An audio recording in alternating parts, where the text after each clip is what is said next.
শ্রমিক দিবসে বরিশালে শ্রমিকদের উপর হামলা চালিয়েছে শ্রমিকরাই। শ্রমিক এবং মালিক সংগঠনের নির্দেশ উপেক্ষা করে দিবসটিতে গাড়ি বন্ধ না রাখার কারণে মারধর করে শ্রমিক এবং মালিক সমিতির নেতাকর্মীরা। বাসস্ট্যান্ড চত্বরে সাংবাদিকদের সামনেই শ্রমিকরা এভাবেই মারধর করে মাথা ফাটিয়ে দেয় এক ড্রাইভারের। হামলার পর যাত্রী বোঝাই বাসগুলোকে আটকে রাখে তারা। এতে দুর্ভোগে পড়ে যাত্রী এবং চালকরা। কুয়াকাটা বরিশাল আটকাই দিল, তাহলে লাভ কি? তাহলে ওটি না স্যার, তো আটকাইছে এই জায়গার শ্রমিকরা তো আটকাইছে। আজকে শ্রমিক দিবস, এই কারণে আটকাইছে। আমরা তো প্যাসেঞ্জার আইছি, আমরা রাস্তায় আটকে পড়ে থাকুম, আমরা তো যাইবারই চেষ্টা করি। আমরা আসছি পটুয়াখালী থেকে, সকালে রওনা দিছি, এখন আমরা যাইতে পারি এই পর্যন্ত আসার পরে আমরা গরমে টিকতে পারতেছি না।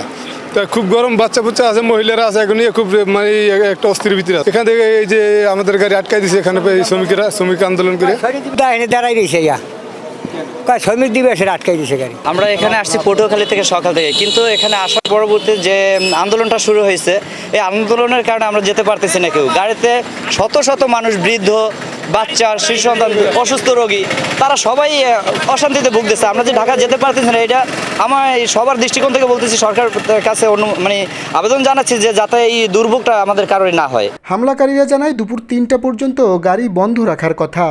শ্রমিক দিবসে সেই নিয়ম তারা না মানার কারণে গাড়িগুলো চলতে বাধা দিয়েছে তারা। তবে হামলার বিষয়টি অস্বীকার তাদের। শ্রমিক দিবস আমাকে সবাই মালিক সমিতি নির্দেশ কেউ আজকে সবাই শ্রমিক দিবস পালন করবা, সবাই আজকে নির্দেশ দিতে আমাকে। তা আমরা তো কেউ সবাই নির্দেশ পালন করতেছি, আমরা সবাই গাড়িতে সবাই পালন করতেছি। আমরা গাড়ি চাপাই দিই, সবাই আমরা শ্রমিক নির্দেশ পালন করতেছি, আর তারা না পালন করে তারা গাড়ি চালাইতেছে।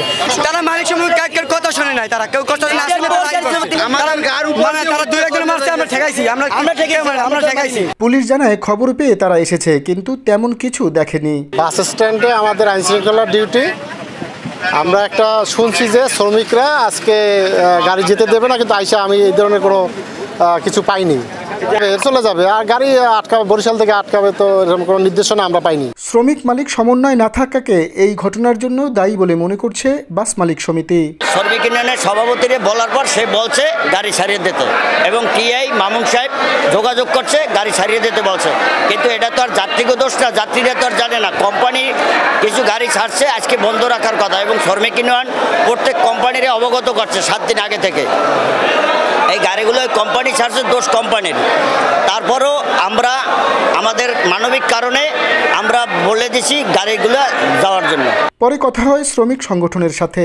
মানবিক দিক বিবেচনায় যাত্রীদের কথা চিন্তা করে গাড়িগুলো ছেড়ে দেওয়ার ব্যবস্থা করা হয়েছে বলে জানায় তারা। হামলাকারীরা তাদের লোক নয় বলেও দাবি তাদের। আমরা এটা শুনে আসছি, আইসা আমরা গাড়ি ছাড়িয়ে দিছি। আর যারা মারছে এরা আমাদের কোনো শ্রমিক না, এরা বহিরাগত শ্রমিক। এদের ব্যাপারে আইনানুগ যেটা হয় সেটা প্রশাসন ব্যবস্থা নেবে। আমার কোনো শ্রমিক জড়িত নাই। আমরা বদনাম হচ্ছে, আমরা শূন্য তো সাথে সাথে আসছি, আসিয়া তাদেরকে পাই নাই। হ্যাঁ, আর কোনো গাড়িও আমরা যে একটা গাড়ি যাচ্ছিল আমরা ছেড়ে দিছি, কোনো গাড়ি আমাদের আটকানো নাই। এখন শ্রমিক দিবসে যান চলাচল বন্ধ রাখার প্রধান শর্ত শ্রমিক এবং মালিকদের সমন্বয় করা।